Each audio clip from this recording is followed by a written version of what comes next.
கொங்கு மண்டலத்தை எடுத்துக்க, சேலம், நாமக்கல், ஈரோடு, கரூர், திருப்பூர், கோயம்புத்தூர், இது கொங்கு மண்டலம்னு ஒரு பெல்ட். இது மாதிரி ஒரு இண்டஸ்ட்ரியல் டைவர்சிஃபைடு ஒரு பெல்ட் உலகத்தில் வேற எங்கேயும் இல்லை.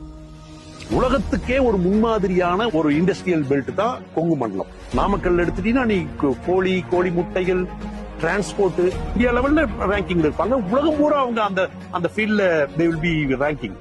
அதே மாதிரி அடுத்தது வந்தீங்கன்னா பள்ளிபாளையம், குமரபாளையம், அந்த பெல்ட், சேலத்தினுடைய பல பெல்ட்டுகள் துணி உற்பத்தியில இந்தியாவுடைய துணி தேவையில்லை 27% இந்த பெல்ட் மட்டும் கியூர் பண்ணுது.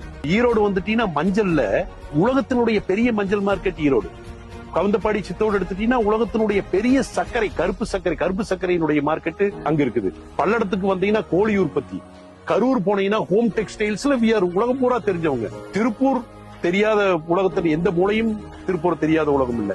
கோயம்புத்தூர் எடுத்துட்டீங்கன்னா மோட்டார் இண்டஸ்ட்ரியினுடைய 50% of agri pumps are manufactured in Coimbatore. Foundry, spinning mill, fabric. So இதனுடைய கொங்கு பெல்ட்னுடைய ஒரு இன்ஜினியரிங் ஹப் எதை எடுத்துக்க பிரமாதமா இருக்கும். இதை எங்களை பார்த்து உலகமே பார்க்கணும், எங்களை பார்த்து உலகமே வளரணும். சில இடத்துல கரப்ஷன்னாலையும் சில பொலிட்டிக்கல் இதனாலையும் கொஞ்சம் பேக்வர்டா இருக்கிறமா தவிர அதர்வைஸ் நம்ம பெரிய முன்னுதாரணம் உலகத்துக்கு. 3 டெக்கேட் 4 டெக்கேடா இவ்வளவு கரப்ஷன் இருந்தும் இவ்வளவு பொலிட்டிக்கல் மிஸ்ஹேண்ட்லிங் இருந்தும் நம்ம டாப்ல இருக்கோம். அது நம்மளுடைய தொழில் முனைவோருடைய உடாப்புடியான கடின உழைப்பு.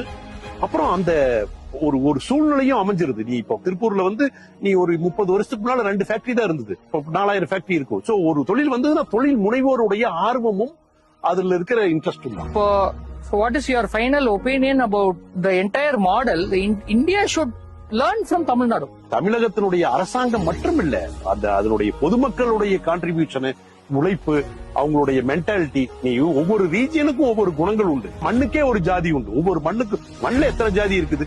களிமண் இருக்குது, செம்மண் இருக்குது, கரிசல் மண் இருக்குது, மணல் சார்ந்த பூமி இருக்குது. இது மாதிரி ஒவ்வொரு மண்ணும் ஜாதி இருக்கிற மாதிரி அந்த மண்ணுக்கு உண்டான ஒரு மகத்துவத்துல தமிழகம் மிதமிஞ்சி இருக்குது. நம்ம யாரையும் ஃபாலோ பண்ண வேண்டியதில்லை, நம்மளைத்தான் மற்றவங்க ஃபாலோ பண்ண. அதுல பிடிஆர் பழனிவேல்ராஜன் அருமையா சொல்றாரு, நாங்க முன்னேறி இருக்கிறோம், நாங்க சொல்றத கேளு. குஜராத் மாடல்ங்கிறதெல்லாம் எங்களுக்கு வேண்டியது இல்லை, நாங்க சொல்றத நீ கேளு. ஏன்னா நாங்க முன்னேறி இருக்கிறோம். ஃபர்ஸ்ட் ரேங்க் வாங்குறவங்க தானே 5th ரேங்க் வாங்குறவங்க ஃபாலோ பண்ணணும். நமக்கு எதுக்கு அவங்க சொல்லி கொடுக்குறாங்க?